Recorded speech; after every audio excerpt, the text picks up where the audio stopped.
The Oculus. Yes, I know, it's been open. I've been using this thing for the past month now. This thing is a great product. It's the Oculus Quest 2. It's the $400 model. The same price as the PlayStation 5. Now you may be thinking, why didn't you get the PlayStation 5? Because they weren't coming out until summer. That's the problem. But anyways, I felt this was going to be a better product anyways because I am a computer person. I can hook this up with my computer once that piece of crap is actually suited for VR. So, I made it the best option ever. I've been enjoying this product more than I enjoy my consoles that's sitting in my room. My PlayStation 4 Pro. I open it up, right? It's got a cool thing. Because one of the biggest problems with the original Oculus was that it didn't have the bracer for the glasses. It didn't have a glasses protector. It comes with that. That's what you heard rattling. Now, check this out.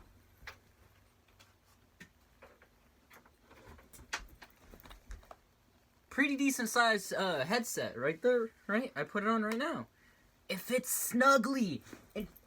These straps right here, all you gotta do is just pull these, you know? It's a lot better than the last straps.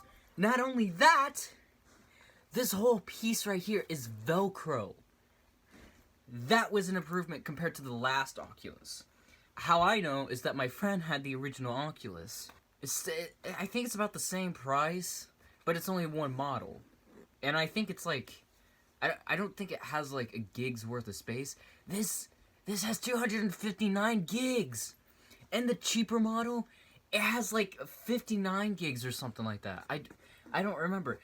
Either way, the cheaper model is like half the price of this. And it's like, it's better. Even the cheaper model is still 10 times better than the original model. It's still got the unique feature of the strap. Smaller display, so it's not a lot heavier on the nose. Even this, it doesn't hug on the nose very often. I don't need you on right now. Anyways, it doesn't really hug the nose. It like sits on the bridge, and even then, you barely feel it. This thing is so comfortable compared to the last one. I used to get major headaches, or I would get like a red spot on my forehead. The only time that I ever would get a red spot is if I slept with this thing. And I've done that. I've taken a nap with this headset on before. I was tired, man. But this is just so much better than the original Oculus. Big improvements. Plus, the option with hooking it up to your computer, you don't even have to buy the cord. There's an application on here, Virtual Desktop, which lets you hook it up wirelessly. However, you do need a wire that it can recognize the headset while you hook it up, and then you'll have to install SideQuest and another application, and then Virtual Desktop through SideQuest. Still really great, though.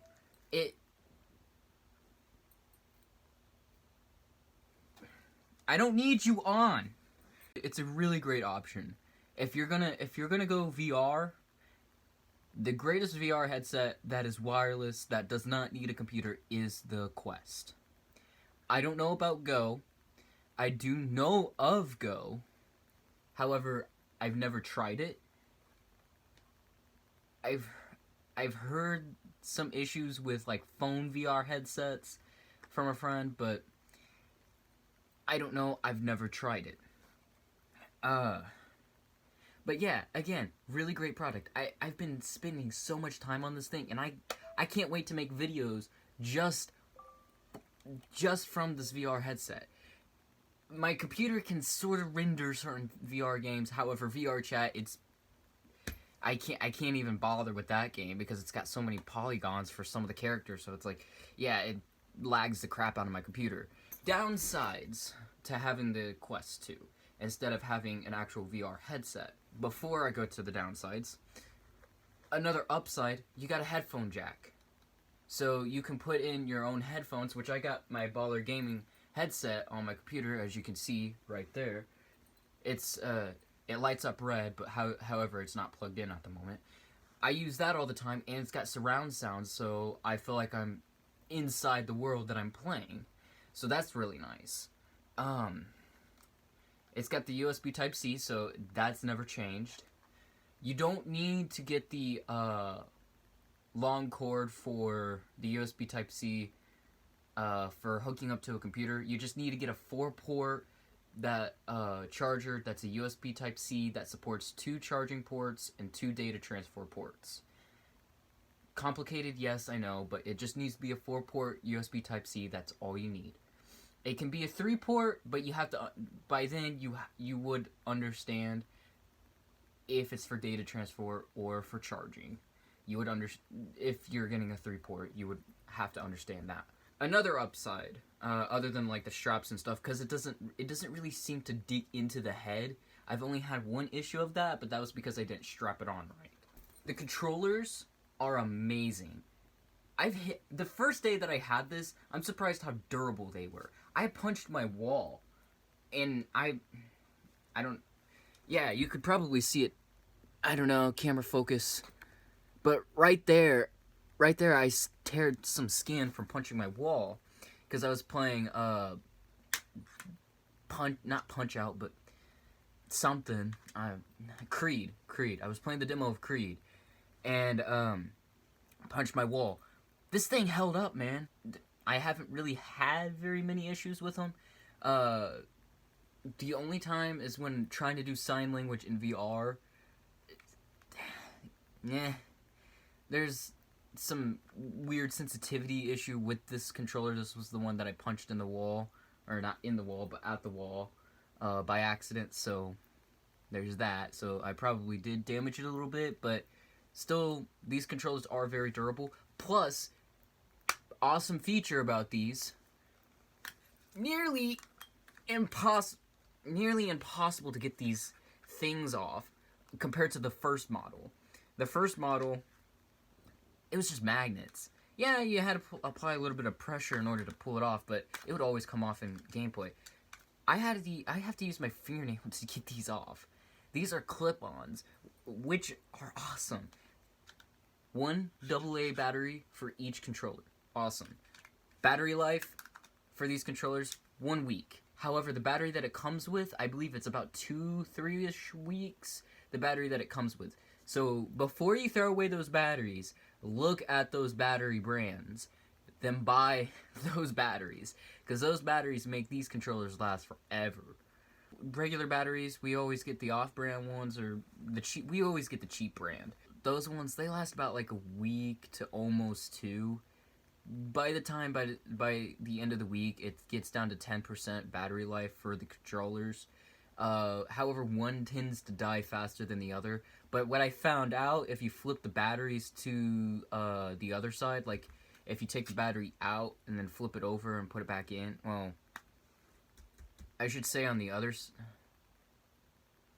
Take that back, because it's still negative to positive and positive to negative, because they never flip the sides, so never mind.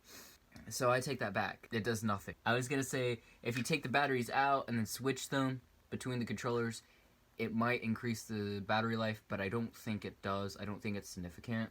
It might only do it by a day, but even then, I could be wrong. I have to check into that even more. I've been doing it.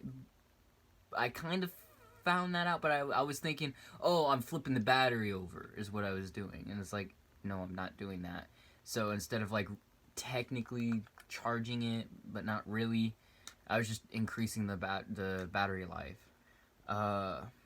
So I don't know if that works. I have to check into that.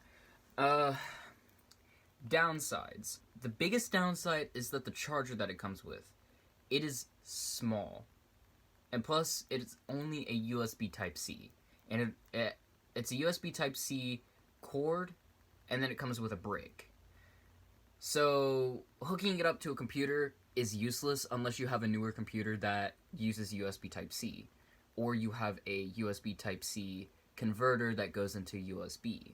So that was the downside to that. So hooking it up to my computer was a bit of an issue with trying to get it to register on my computer because I had to use a 2-port instead of a 4-port. So it was like, well, I had to go to wireless option and get it to register onto my computer in order to do it. So I spent $25-ish doing that. So, you know, it was worth it, but I prefer the cord because data transfer is just faster. Because if you're relying wirelessly, you're going to be relying on your internet. So it's better to go with the cord because it can be faster. It's definitely going to be faster, 100%. Definitely going to be faster. Would prefer it. The reason why it's so expensive on the Oculus store to even get the wired option is because it's fiber optics. So data transfer is really fast. That's why it's $79.99. You can get a 4-port that does this exact same thing on like Amazon for like $20 and it not be fiber optics. That's just one of the reasons why they're so expensive. I could be wrong that the ones on Amazon are not fiber optics. I'm sure you can get one that's like that. But Oculus, it's a name brand, just like iOS, Android, all that stuff. I did buy, yes, I've already said this, but I did buy the expensive model. The difference in performance is there for the cheaper and the more expensive, but not noticeable. What I did notice when playing VR chat is that the more expensive model is able to render in more character models. It's a little bit harder to crash than the cheaper model. It does have Bluetooth connection, so you hook it up with your phone and you sign in through your Facebook account, and then you can cast it onto your phone. Once you get the application on your computer, you can cast it onto your computer. There's a website you can go and cast it onto if you don't want to download the application for your friend's house or something like that. I did not look into that, but I do know about the casting onto your computer and your phone. You do need an application for that, but I believe there is a website that you can use to cast it. The downside, of course, is the price, but actually that's more of an upside because it's a cheaper model compared to like the Rift S. The Go is probably way cheaper. The Rift S, the Valve Index. There's not very many cons to this headset that I've noticed. The cheaper model can also render in higher quality mirrors, but the lower end can't. It starts lagging behind when you try to do that. So you can only use the lower quality mirrors or have the option not to use the mirrors, depending on if there is a low quality or not. That is the upside to the more expensive model. You're able to render in a lot more. I believe character models and stuff like that also change too. Actively changing, but I mean like visually wise, like I think there's a lot more particles that are able for the more expensive model, because I think it can render in those higher quality. Because there's been some PC models that was Quest compatible, but I don't think was Quest, like, because it didn't say it was Quest compatible, it just said it was a PC only model.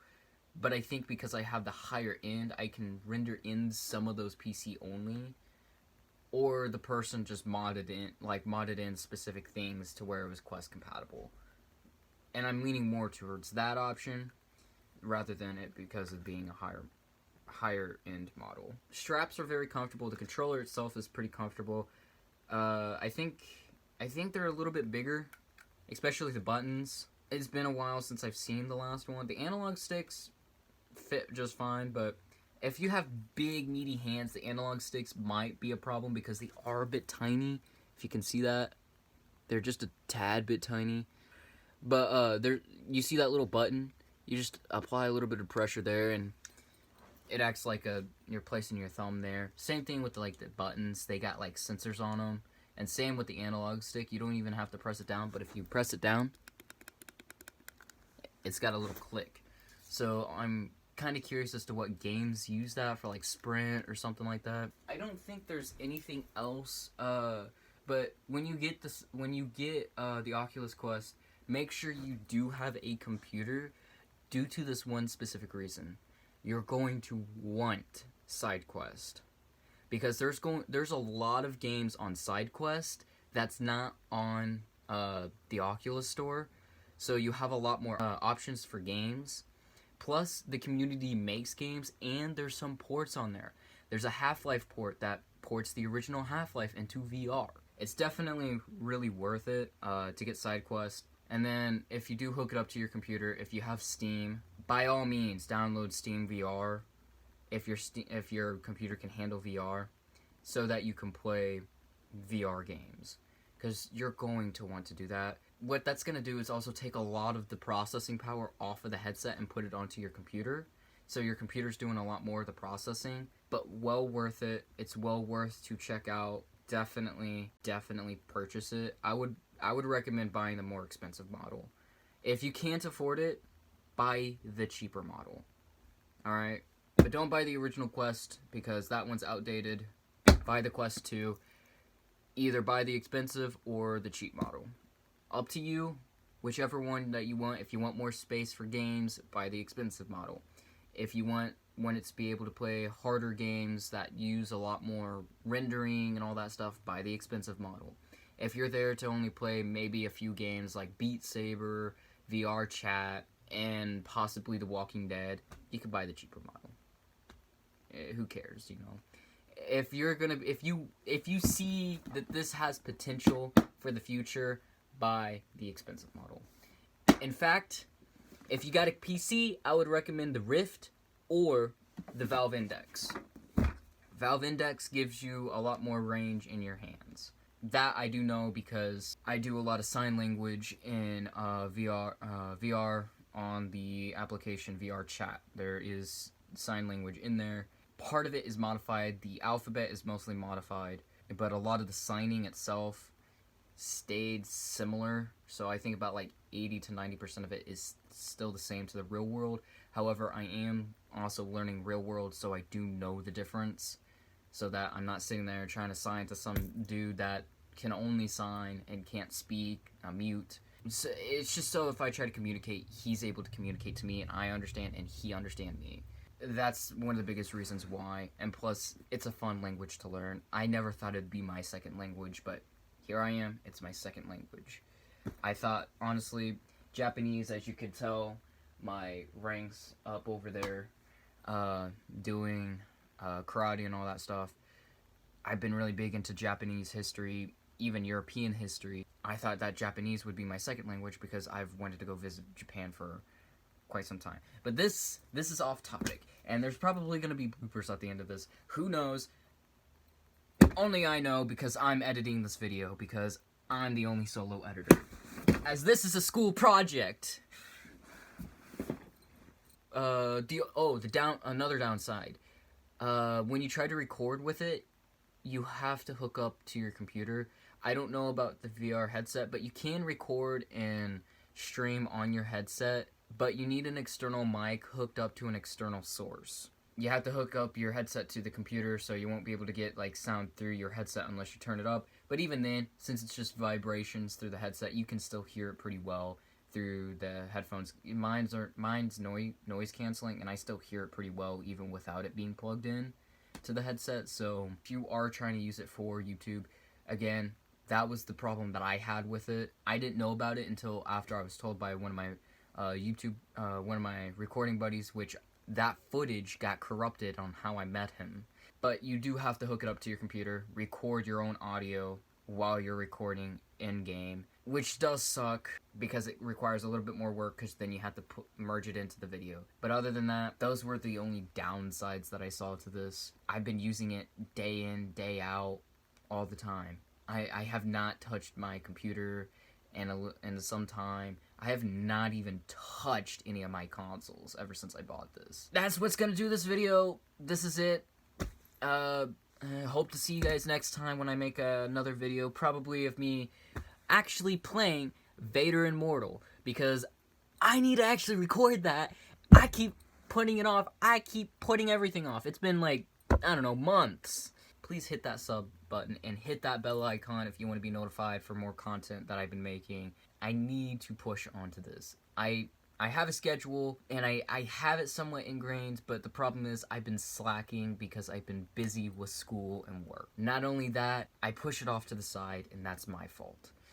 I need to put more effort into making this, and I enjoy making the videos. I enjoy doing all this content. The problem is I'm not pushing it. I should be. So you might see more content later on down the line.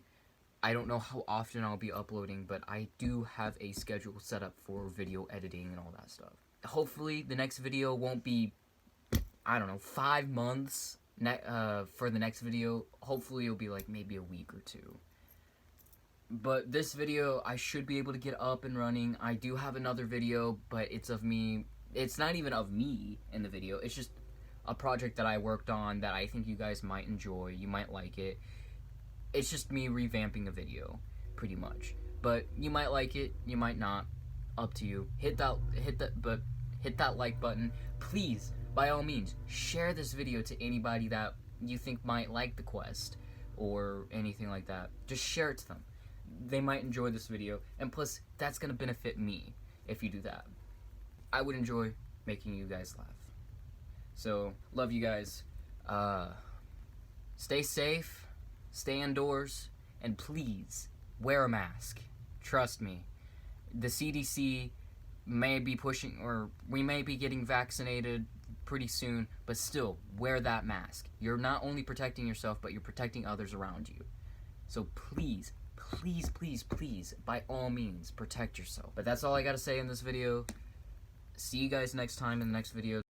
But, that little space is also a button to... Midnight, stop. Your tail's in the camera. Midnight, what are you doing? This is my cat, Midnight. He's adorable. Go away, son. I've been using the stand...